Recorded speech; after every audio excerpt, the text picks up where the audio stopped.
नमस्कार. आपण या ठिकाणी संत एकनाथ महाराजांच्या समाधी स्थळावर आलो आहोत.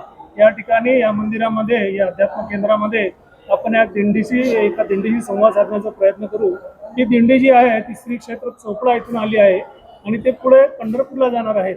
तर महाराज तुम्ही सांगताल मला काय श्री क्षेत्र माझं नाव विजय मोहन देवरे. श्री क्षेत्र चोपडा ते क्षेत्र पंढरपूर पायी दिंडी जाणारा सोहळा हा श्री संत शिरोमणी नामदेव महाराज पायी दिंडी सोहळा पंढरपूर यांच्या फडावरील ही दिंडी आहे. या दिंडीमध्ये आता हल्ली 65 वारकरी आहेत आणि गेल्या 17 वर्षापासून आम्ही हा सोहळा आनंदाने चालवत आहोत. आमचे गुरु घराणं म्हणजे संत शिरोमणी नामदेव महाराज यांचे 17वे वंशज हरिभक्तपरायण केशव महाराज नामदास यांच्याशी संलग्न आहे. येथून आम्ही जाऊन माऊली ज्ञानेश्वर महाराजांना घेण्यासाठी त्यांच्यासोबत त्यांच्या रथाच्या पुढे 23 नंबरच्या दिंडीवर जाणार आहोत. अशी आमची ही परंपरा आहे. बरं, माझा छोटासा एक प्रश्न आहे की आषाढी एकादशी म्हणजे काय? आषाढी एकादशी म्हणजे हे आम्हा वारकऱ्यांचा सण आहे आणि दिवाळी दसरा आहे. हा सगळ्यात मोठा सुगीचा सण आम्हाला आहे.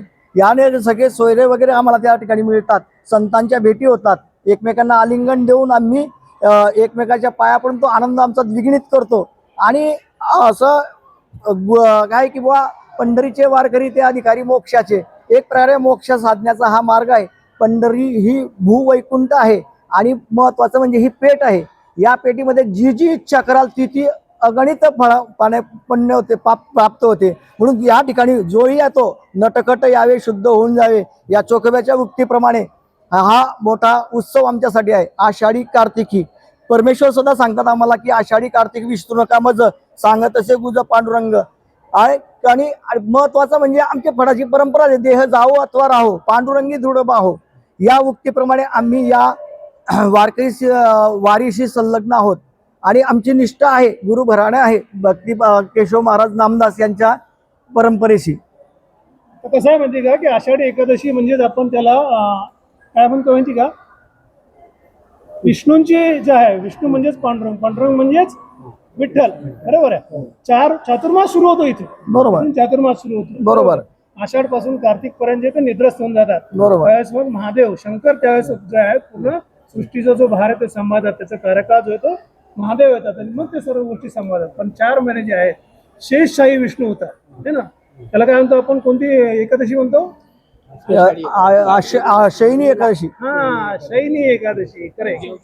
देवशयनी एकादशी. देवशयनी एकादशी जी आहे तीच आषाढी एकादशी. आषाढी एकादशी, देवशयनी एकादशी याचं खूप महत्व आहे.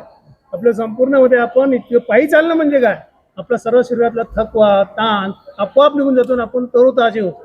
इतकं पायी चालल्यामुळे आपल्या कुठल्याही डोक्यात कुठलीच गोष्ट आहे तर आपण शारीरिक, बौद्धिक, मानसिक सर्व रीतीने थकून जातो. थकल्यामुळे आपल्याला नवीन ऊर्जा प्राप्त होते आणि ती ऊर्जा देण्याचं काम आपले लाडके दैवत जे आहेत विष्णू है ना, विठ्ठल, पांडुरंग हे आपल्याला देतात आणि ते आपले मुख्य ऊर्जेचे स्रोत आहे ना.